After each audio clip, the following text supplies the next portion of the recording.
Quand on prend les textes de la liturgie du jour, on a toujours des surprises.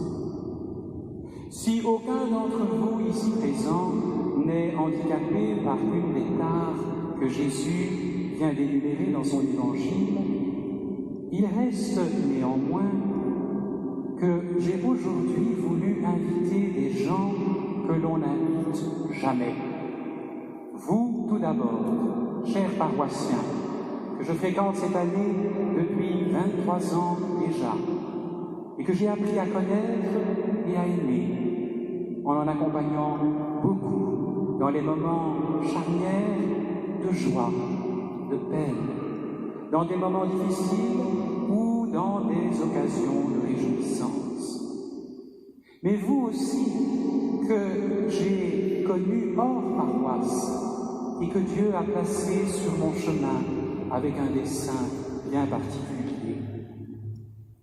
Car être prêtre, voyez-vous, c'est beaucoup plus qu'être simplement rattaché à une paroisse ou à une communauté particulière. L'homme de Dieu est pour le monde entier, et les gens nous aident d'ailleurs à devenir prêtres. Le prêtre est tout d'abord pris et choisi par le Christ lui-même.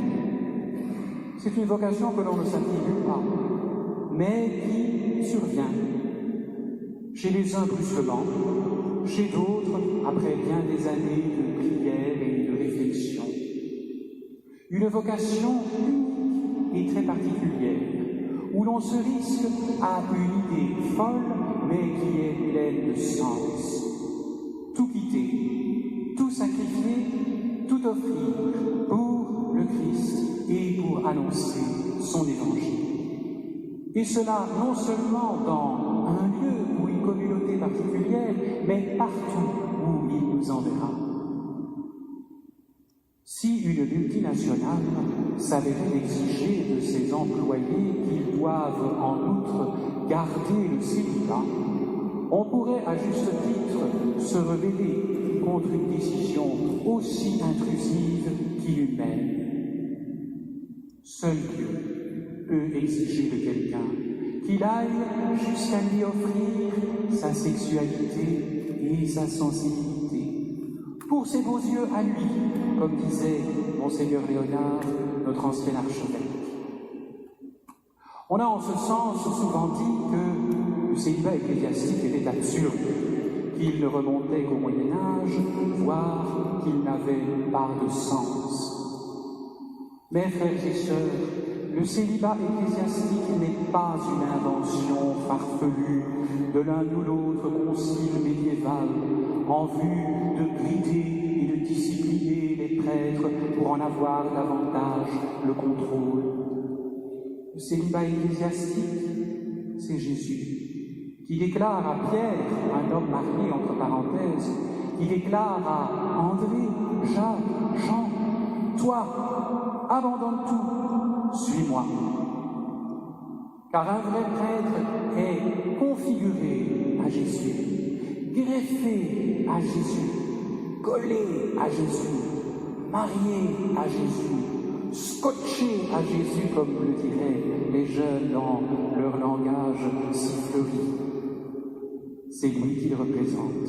C'est en son nom qu'il pardonne. C'est lui qui rend présent sur les autels.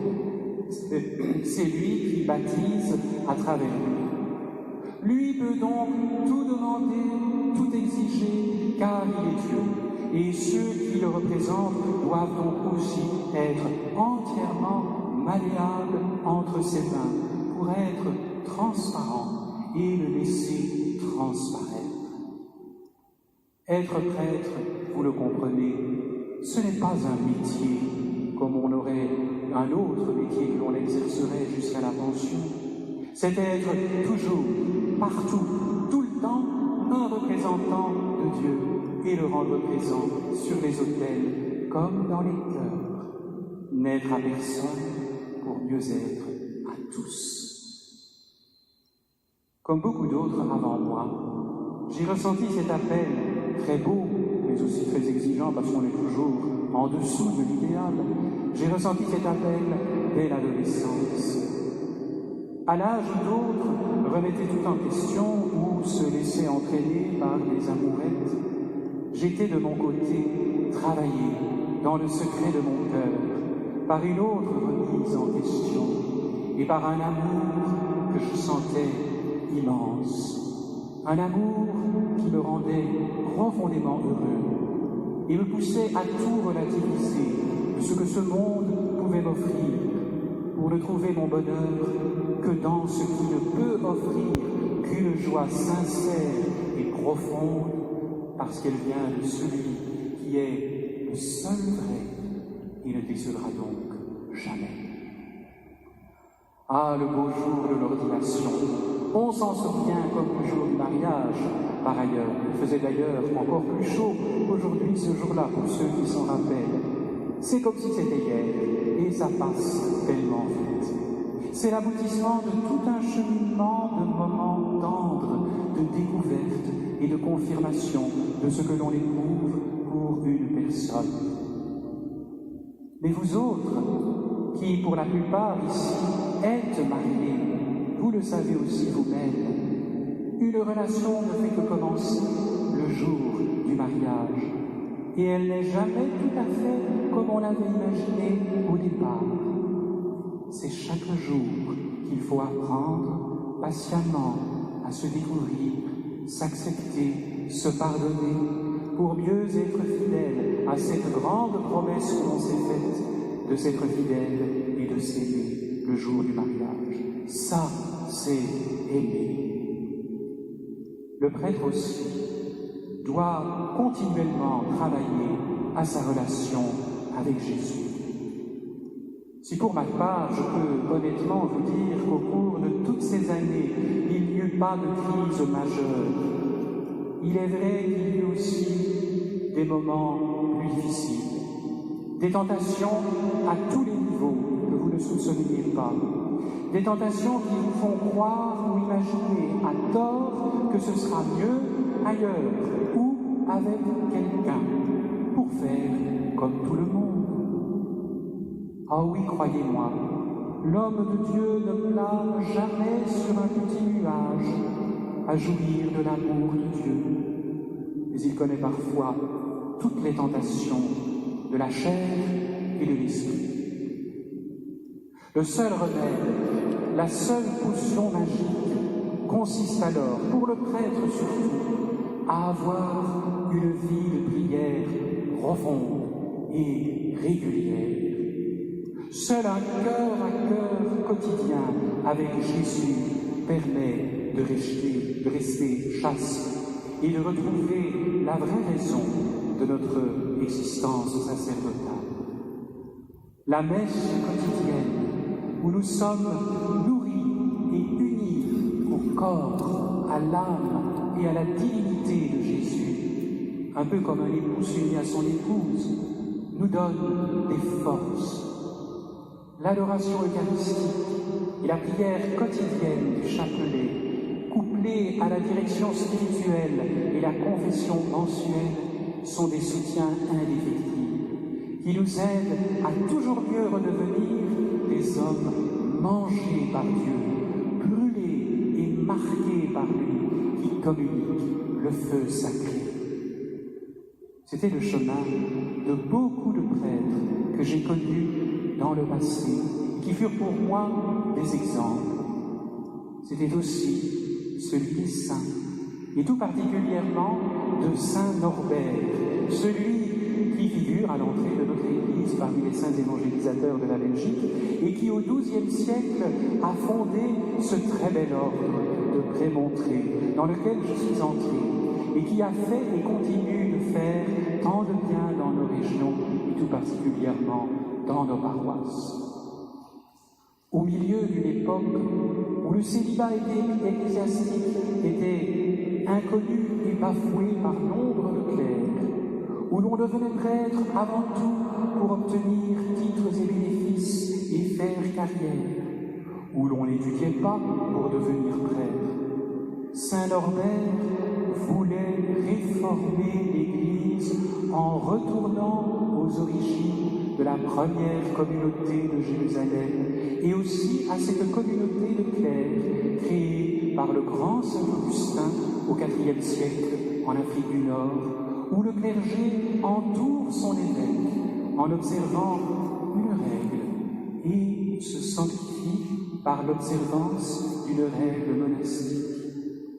Une communauté de prêtres qui soient de véritables religieux, des hommes humbles et pauvres qui vivent comme les premiers chrétiens, c'est-à-dire ensemble, en mettant tout en commun, partageant tout ce qu'ils sont et se sanctifiant dans un climat et un bain de prière intense par le chant solennel des psaumes, la prière officielle que l'Église fait monter au ciel chaque jour, rayonnant la présence et la beauté de Dieu, jusque dans le choix de leur bel habit blanc, qui est à lui seul un témoignage éloquent que le Christ ressuscité a vaincu toutes les formes de mort et apportant un message de paix, de bonté, de vérité dans leur apostolat respectif. Seul un clergé qui prie et qui est instruit et continue de se former et de s'instruire peut faire de grandes choses. Car c'est quand il manque à ses bonnes résolutions et à une saine hygiène de vie qu'il flanche dans toutes sortes de travers dont nous ne parlerons pas aujourd'hui. Seul un clergé qui ne recherche pas des nominations et des titres saura être heureux, car le bonheur réside dans les choses simples, et l'Église ne se réforme qu'en étant plus fervente, non en changeant seulement les structures. Bien chers frères et sœurs, si j'ai voulu célébrer avec vous ces 25 années de sacerdoce, c'est pour vous associer à ma joie et à mon action de grâce. On parle beaucoup, vous le savez, des prêtres ces derniers temps pour épingler ceux qui posent problème et ont causé du scandale. Un arbre qui tombe fait évidemment plus de bruit qu'une forêt qui pousse, disent sagement nos frères africains. Mais moi, je voudrais aujourd'hui remercier le Christ, le seul vrai prêtre, qui a fait de moi ce que je suis devenu pour vous. Non pas pour que tous les projecteurs soient braqués sur moi afin de recevoir des louanges, mais pour que vous aussi, vous soyez heureux et encouragés à être fidèles à vos choix de vie et que vous y persévériez. Et pour que vous aussi, comme moi aujourd'hui, vous soyez plein d'actions de grâce pour la force et la joie qu'il nous donne, si on le laisse faire. Et maintenant, je crois que j'ai assez parlé. Unissons-nous à la grande prière d'action de grâce du Christ, grand prêtre, au grand signe de sa présence qu'il nous a laissé en mémorial et au cadeau inestimable qu'il nous fait de son précieux corps et de son précieux sang pour nous nourrir et nous combler de son amour, l'Eucharistie. Amen.